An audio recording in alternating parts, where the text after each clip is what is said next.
All right, first thing. Unfortunately, I'm not accessible 24/7. Pretty darn close, honestly, pretty darn close, but not accessible 24/7. So if I'm not around and you can't get a hold of me through email or coming in for a review, we have construction help. Remind you that this website is on Classroom. Construction help. Miss Linehan and I put together a pretty extensive video collection of all the constructions we do during the course of a year. So whatever you have a question on, you're going to find it here. Will you see ones that we haven't, like tangent to a circle? That's coming up later on in the year. All right, but anything you need to find will be here. All right, if you need help step by step. All right, so please keep in mind that's up on Classroom. Utilize it if I'm not accessible. All right, here's what I want to get through to you guys today. I think last night I listed maybe like 15 constructions that we've done this year. 15. All right. I don't need you to know all 15 like robots.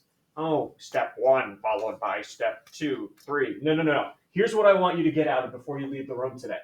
When we do a basic construction, like we're about to do perpendicular bisector, I need you guys to understand that's the same construction as like 4 or 5 other constructions. We just give it a different name. All right, so that's what I want you guys to start realizing. Because look, 50, I don't expect you to memorize 15. That's a lot. And there's only going to be one on the midterm that you have to do. But before you leave today, understand, hey, if he's asking me to do this, that's just asking to do this basic construction. All right, I don't need you to be robots and know step by step. Watch what we're going to do here. Perpendicular bisector. Visualize what this should look like before you pick up your compass. All right, what should this look like at the end when I'm done? Well, what's a perpendicular bisector tell us? I should have a line going through AB that does what?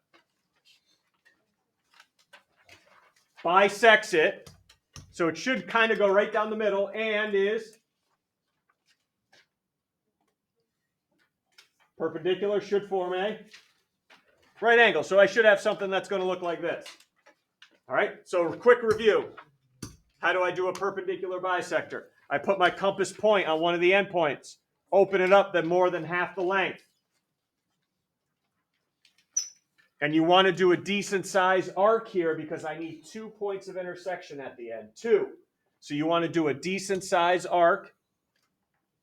Keep that compass opening the same. Go over to the other endpoint, B. And again, 2, not 1. I need 2 points of intersection here. So you have something to line your straight edge up with. 1, 2. I need 2 here. Then I take my straight edge and do my perpendicular bisector. A popular question third period was, do I need to put my hash marks and my right angle symbol? No, I'm not looking for that. But what I do need on Tuesday, leave your arc marks. Do not erase them. Leave your arc marks. That's how I grade them. I literally have a compass when I grade this question, and I start putting it, all right, did they open it up the same length? All right, let's go. Leave your construction marks. If you want to practice on another one, number 2, go ahead. If you want to take time and practice another one without me doing step by step, go ahead.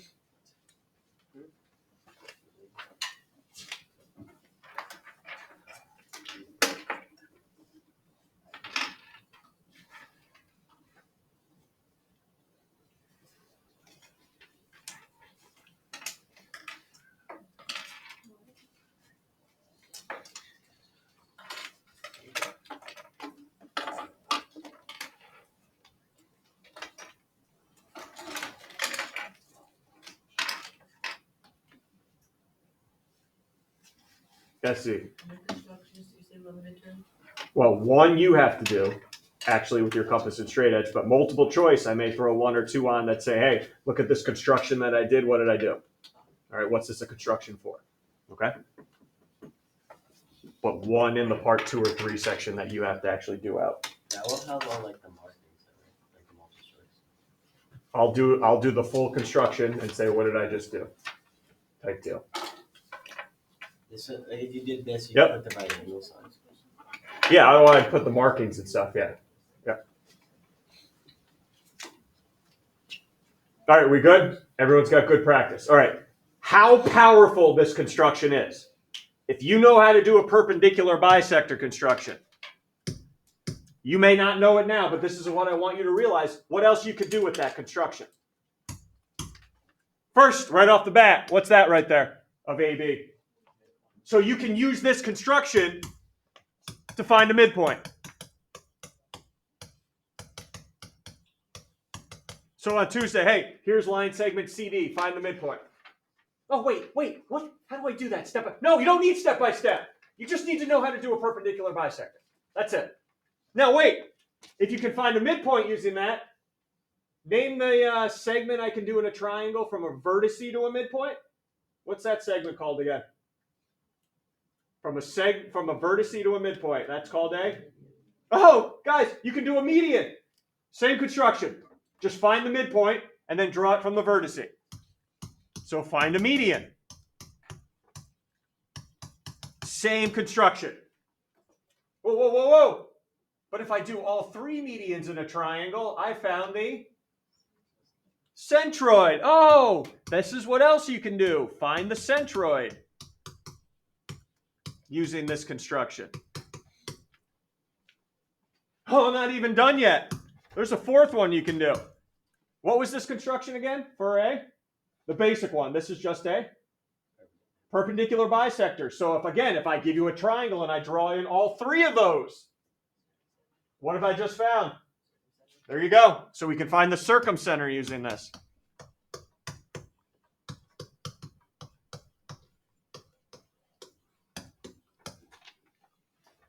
Four constructions using the basic one that you can use.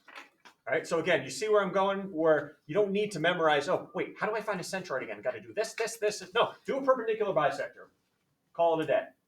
All right, and then you use your knowledge of a centroid to find where the centroid is. Okay, but all I need is a perpendicular bisector to get it done. Questions there?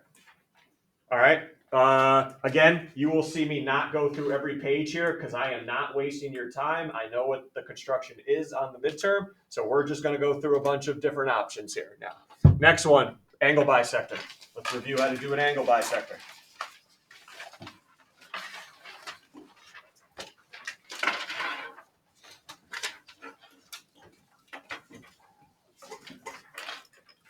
All right, so we're going to cut the angle into two congruent angles. I put my compass point on the vertex of the angle I am bisecting.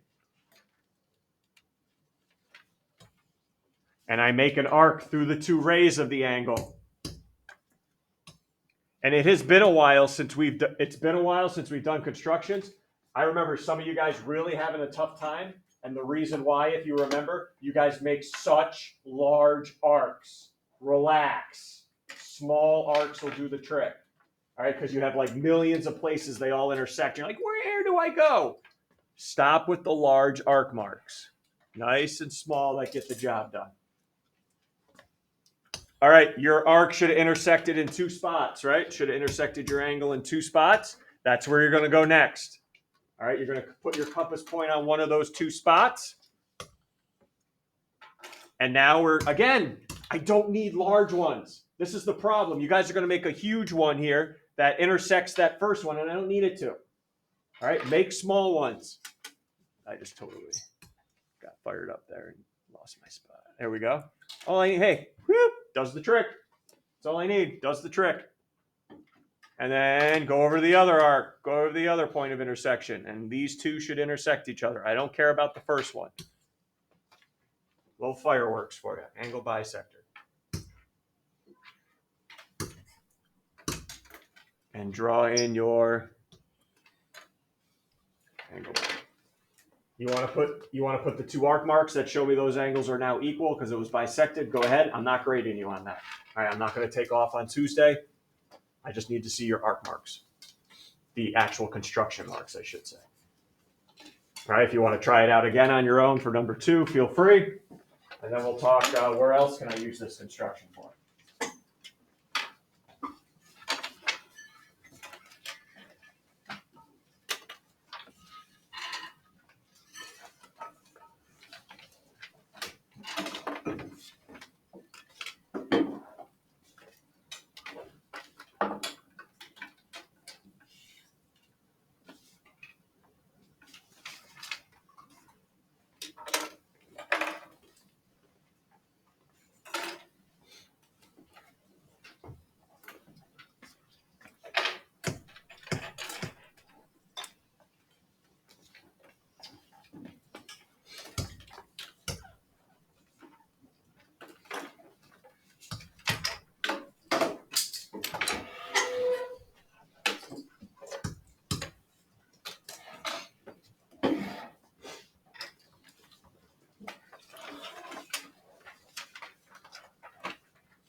All right, where else could I use this construction for? Well, if I do all three of them in a triangle, what did I just find? In center, there it is. So I can use this construction to find the in center.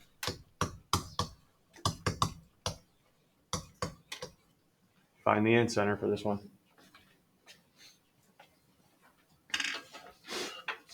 All right, anything I'm missing or you want to ask before we move on? All right, here you go. Here's my personal opinion, the most difficult one for students, parallel lines. Given a line and a point, make a parallel line.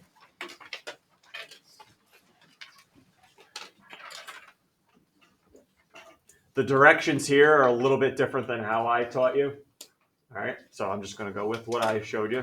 First step, you need a transversal that goes through your point and your line at any angle, doesn't matter. So take your straight edge. Let's draw a transversal, please. Draw a transversal going through point X and line M at any angle.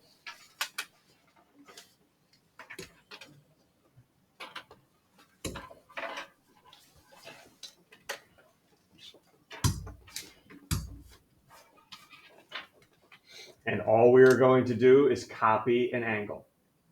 I am going to take this angle right here that I've created, and I'm going to copy it. Everyone see the ray that starts with endpoint X? I'm going to copy it onto that ray. That's our goal right now. Take that angle, copy it onto that ray. Our first step, take your compass and make an arc through the angle you are copying. It doesn't need to be huge. Try and make sure this arc doesn't go onto your ray.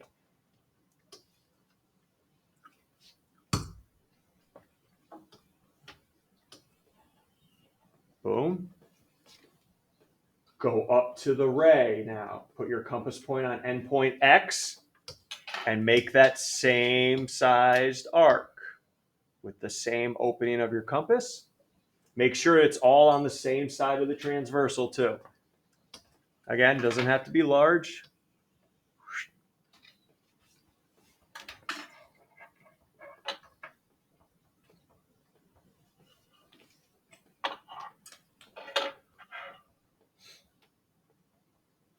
Everyone's good?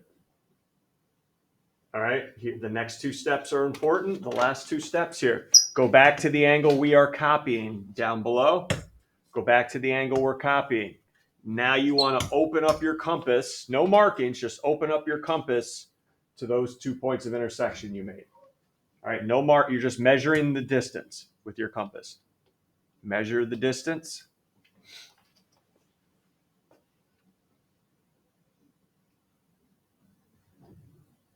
The final step is where you could go nuts. When I come back up to my ray, I do not, for the final step, I go right by the endpoint and I put it on the point of intersection I made. All right, don't put it up. Point X is for the first arc. I do not put it on for the final arc. And again, make sure this is intersecting on the same side as the angle you're copying. You son of a gun. I gotta go back and measure this.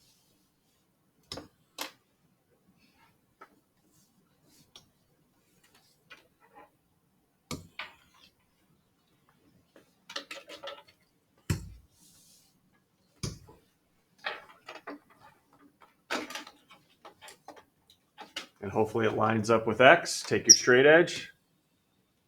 Let's do a parallel line.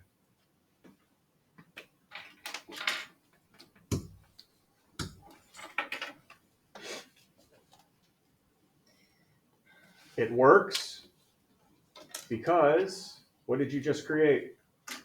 Two angles that are congruent, right? Because you copied an angle. And what type of angles are they? Corresponding, yep. So that's what you're doing.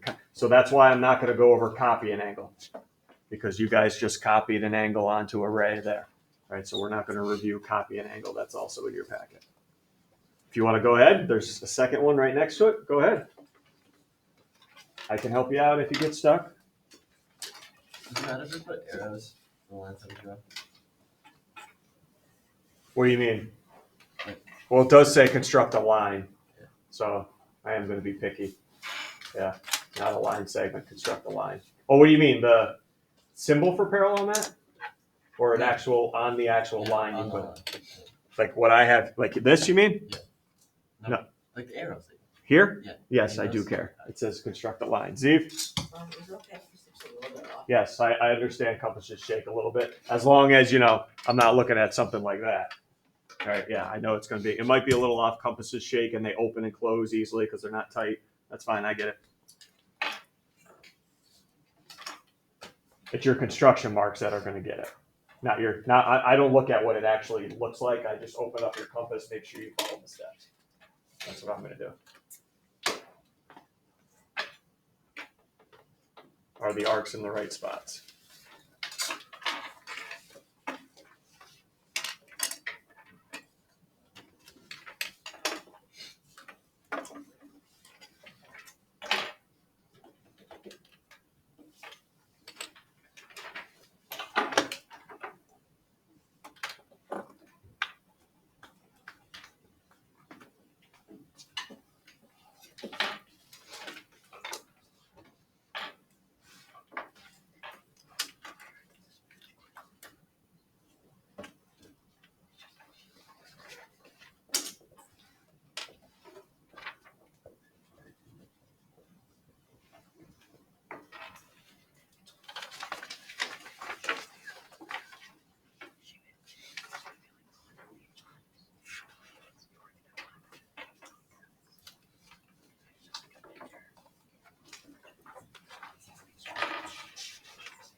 All right, everyone's all right with parallel lines.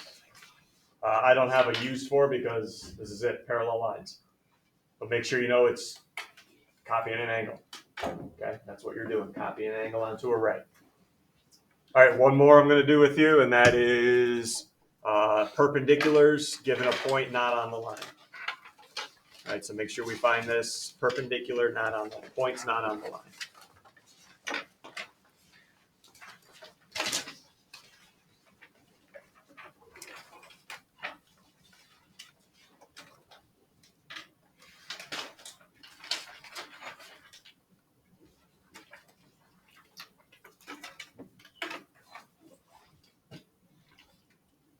All right, here we go. Can't do the perpendicular bisector. That's not going to work. First of all, it's a line, and I can't bisect a line. And second of all, there's no guarantee that my perpendicular bisector will go through P. Right? No guarantee at all, depending on where P is. So here's my last basic construction I need you to know. I put my compass point on P, and then you play around with your compass so you can intersect that line in two spots, basically making a smile. All right, if you cannot make it intersect in two spots, you extend your line because lines go on infinitely.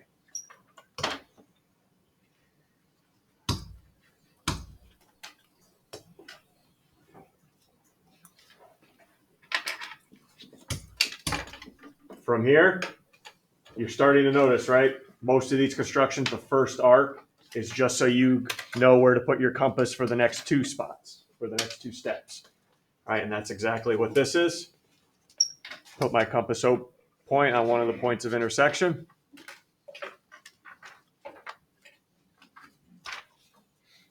Make an arc below or above, I guess, either one. And then go over the other point of intersection. And I don't care if it intersects the first or not. Also, all three openings don't need to be the same of your compass. Once you make the first, you can open or close your compass just as long as the last two are the same opening in your compass, okay? So for this construction, I just happen to leave it the same, but after I do that first one, I can open or close my compass and keep it the same for the next two. All right, so all three arcs don't need to have the same opening in your compass. And then I line her up, and let's do it. That's going to my OCD kick in. There we go, much better. You want to put the right angle symbol? Go ahead. I'm not going to grade it. All right, if you want to try it again, go ahead on number 2. Or any of the other ones I have there. Try it on any of the other ones.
I'm not going to go over if the point, I think there's another page in your packet. If the point is on the line, it's the same exact instruction. You put your compass point on that point, open it up or down, make sure it intersects at 2 spots, then 2 more. Okay, so I'm not going to go over that. It's the same construction, but we will cover what could I use this for more advanced constructions. This basic one could also, what else could I use this for? Well, here's a hint. Let's say point P is a vertice on one of my triangles. What's that right there then? Yeah, you could find an altitude using this construction. And that means if I drew in all 3 of them, I found the orthocenter. Yep.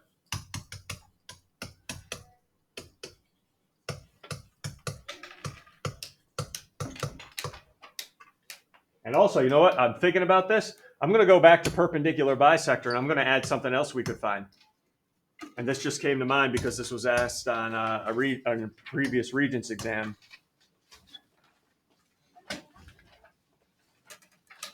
Perpendicular bisector will find the midpoint, right? Of a side.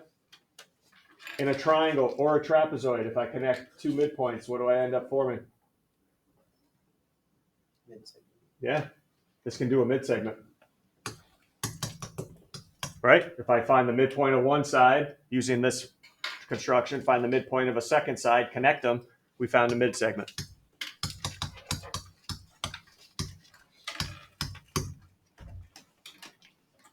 Okay, now look. This is where I get all crazy. 6, 7, 8, 9, 10, 11, 12. We just went over 12 constructions. And what? 4 basic ones? There you go. That's what I'm trying to get the point across. All right. Do not just study every single construction step by step. Know what it's related to, and then go from there. Know what basic one it's related to. All right. From here, I'm done. All right. For today and for Monday. So you guys can continue on with the construction packet. You can go to the other packet and do work there. And then Monday, I have nothing for you Monday. If you come in with questions or topics, I'll do them as a class. But if not, it's going to be a work session on Monday. All right, I'm done with the review for the midterm. And then the final thing is, after this period, I'm going to release a new midterm review. That's my geometry ABs that I gave them. It doesn't go unit by unit. It's just all random.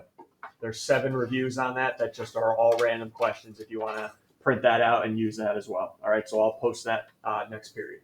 Yeah, Matt? Are there any past midterms that we can do? No, because we don't recreate the midterm, like we use the midterm from last year, but just delete questions, add a few new in. So if I gave you an old one, you're probably looking at a bunch of questions that'll be on this one.